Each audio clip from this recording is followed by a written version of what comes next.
Hey everyone, welcome back. I went to the open house, tried the 15 wines, did not get drunk, drank a lot of water, ate a lot of crackers and some cheese, and just took it really slowly. It was an awesome event. So much so that it was packed and people were waiting outside in line just to get in the rain. So once we got in, we tried wines in the middle floor, the main floor. They had four wines there, and they had six wines downstairs, and then they had five wines upstairs. I really love them all, but I brought back one in particular that's $20, and it's so damn delicious. So, what I want to talk to you about too is also my wine education journey. I go to these events just to learn more about wine, and each wine expert or sommelier at this event gave a 30-second spiel about the wine, and I love those bits of information. I've also loved taking the classes at Viniculture, the same shop that the open house was held, learning about not only just the different wines, but where they come from, the history, the science, the geology behind the soils that make these excellent, delicious wines. This one in particular is from northern Italy, Trentino. Yeah, that's my attempt at trying to sound Italian. By the way, so obsessed with the country of Italy and all their culture and their food and their wine. There are over 10,000 grapes in the world. I am trying hard to learn as many as I can, but I will never learn 10,000 grapes, right? So I go to these classes just to learn more about wines and some of the grapes that I've never even heard of, much less can pronounce. And also, I don't only love the expensive wines, I'm learning that I like wines of all prices. However, you have to know your tasting profiles, what you love about the wine. And my favorite grape right now is a Nebbiolo. I love a Nebbiolo for the tasting profiles, also an Italian grape. Yeah, you're seeing the theme there, right? Okay, so I also love Pinot Noirs. I started loving Pinot Noirs. It was my first introduction into red wine, was Pinot Noir. Yeah, I started with white wine, Riesling. Who didn't start with white wine and Riesling, right? I did. So Pinot Noirs, I used to love them from California, Willamette, but Pinot Noirs and from France is what I really started diving into, and they have so many different flavor profiles, and they come from light to dark. In fact, this is a Pinot Noir. It's actually a Pinot Nero, if you want to say that right. And it's De Pittini. Yeah, all right, we'll stop. I'll stop doing that because it's probably a little off, right? But an Italian wine from northern Italy, Trentino.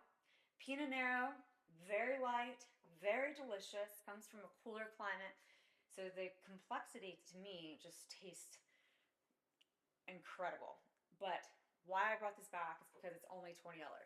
I just didn't expect an amazing bottle of wine to be $20. And that's what I love about learning about wines is not only some of the wines that I love that are, $100, but I like some wines equally for $10 to $20. So this wine, I would drink it all year round. It is light, it is delicious. But what I would pair it with is maybe some cheese, fondue, or even I would say an herbed chicken or turkey, because you can do that, of course, in the fall with some of those dishes. But I would transition this would be my spring transition wine. This would be my fall transition wine because it's so light. And then I'd still drink it in the winter. It's just so damn delicious. So here's the bottle. Yep. Okay. So let's try it. Let's first just take a look at the color. See, smell, taste, right? All right. Check that. Can you see? So light, and that's why it's going to be a little softer than those darker wines that have those really grippy tannins that'll bite you and that you definitely need food with. That's why I say you don't even have to have food with this one. This is so good. You can pair it with a friend on a porch on a cool day with a little sweater, maybe by the fire, or in the summer. It's a great summer wine. I think this wine is just an all year round wine. Smells, dried herbs, green peppers. Wow. Okay, let's taste it.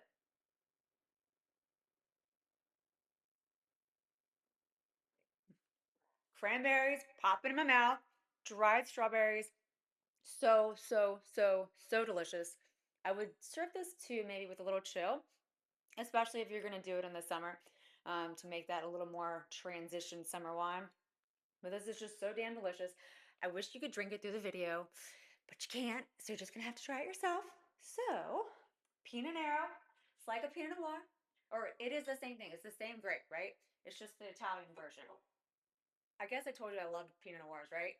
Well, I'm going to a class tonight that's featuring 3 Pinot Noirs from a producer called Anthill Farms. Anthill Farms in California. I know I told you before that I love the old world wines from France, from Italy, but I'm super excited because I have had Anthill Farms Pinot Noir before and it's just mind blowing. So I'm going to try 3 of them tonight and then another wine, I believe, from a different producer. And I'll tell you about that. I'll bring it back. We'll talk about it. And let me know if there's something in particular that you would like to discuss, whether it's wine or, just life experiences in general, and specifically how wine is tied into those life experiences, just really making an amalgam of a fun adventure in life. So grab yourself a glass of wine and join me next time. Cheers. Please like, share, subscribe, and join me again.